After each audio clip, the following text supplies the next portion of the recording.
अध्यक्ष महोदय, आज या पुरवणी मागणीवर बोलण्यासाठी मला संधी दिलात, मी आपला आभार व्यक्त करतो। अध्यक्ष महोदय, कृषी विभागाच्या पुरवणी मागणीवर चर्चा करत असताना बाब क्रमांक 31 पोस्ट क्रमांक 27 या आपल्या शासनाने अध्यक्ष महोदय मागील हा 1.5 वर्ष असेल, त्याच्या अगोदरचा 2.5 वर्ष असेल, आपला शासन हा बळीराजाच्या पाठीशी राहणारा शासन म्हणून आपल्या शासनाची ओळख आहे। आपलं सरकार काम करत असताना शेतकऱ्यांना बळीराजाला केंद्रबिंदू मानून हा सरकार आपला काम करत असतो। अध्यक्ष महोदय, आपण जर बघितलात मागील काळामध्ये वीज बिल माफ असेल, 7 HP वरील मोटारींचं वीज बिल मोफत असेल, कर्जमाफी असेल, सोलर पंप देणं असेल, दिवसा वीज द्यायचं प्रमाण असेल, मुख्यमंत्री बळीराजा पाणंद रस्ता योजनाची घोषणा करणे असेल, मागील 4 वर्षामध्ये सर्वाधिक पीक विमा अतिवृष्टीचे पैसे आपल्या शासनाने दिले। अध्यक्ष महोदय, इतिहासातील सर्वात जास्त 1000 कोटीचे यांत्रिकीकरण या आपल्या सरकारने केलं। PM किसानचा हप्ता दिला, राज्य शासनाचा केंद्र शासनाचा दोघांचा मिळून। पूर्वीच्या तुलनेने हमी भाव केंद्रे जास्त उघडले, खरेदी जास्त केली, ऊसाची FRP वाढवली, खूप साऱ्या गोष्टी आपल्या सरकारने या बळीराजासाठी केल्या।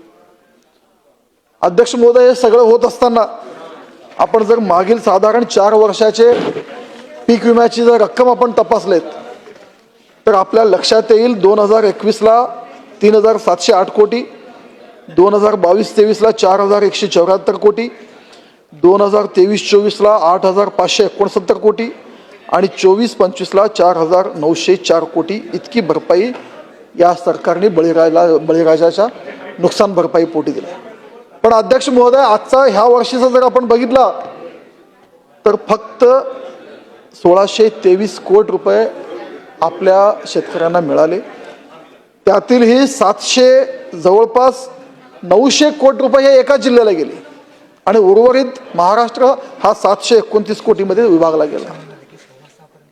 आपलं शासन हे बळीराजाच्या पाठीशी राहणारं शासन अशी ओळख असताना, एवढी सगळे कामं करत असताना अध्यक्ष महोदय, ह्या 5 पैकी जे 4 ट्रिगर जे प्रधानमंत्री पीक विमा योजनेचे मध्ये आपण बदल करण्यात आले, माझी आपल्या मार्फत सरकारला कृषी मंत्री महोदयांना विनंती आहे की कुठेतरी ह्या गोष्टीचा नोंद व्हावा की हे 4 ट्रिगर, हे 4 निकष बदलले आणि पीक विम्याची रक्कम ही जवळपास 25% आत मागील 4 वर्षाच्या तुलनेमध्ये ह्या वर्षी झाली। अध्यक्ष महोदय, आपण जर बघितलं हे 4 ट्रिगर काय होते, 4 निकष काय होते, या 4 निकषामध्ये अध्यक्ष महोदय, पाऊस खोळंबला, पेरणी नाही झाली आणि 25% पेरणी झालीच नाही, 25% पेक्षा जास्त पैसे, 25% पर्यंत पैसे ह्या शेतकऱ्यांच्या खात्यावर पूर्ण मंडळात जमा व्हायचे। अध्यक्ष महोदय, हंगामातील प्रतिकूल परिस्थिती आली, पेरणी झाल्यानंतर पावसाने ओढ दिला आणि पिकाची उगवण जर नीट झाली नाही, अशा परिस्थितीमध्ये सरासरी उत्पादन क्षमतेच्या 50% पेक्षा कमी जर अंदाज आला तर त्याही वेळी 25% अग्रिम पूर्ण मंडळाला दिलं जायचं।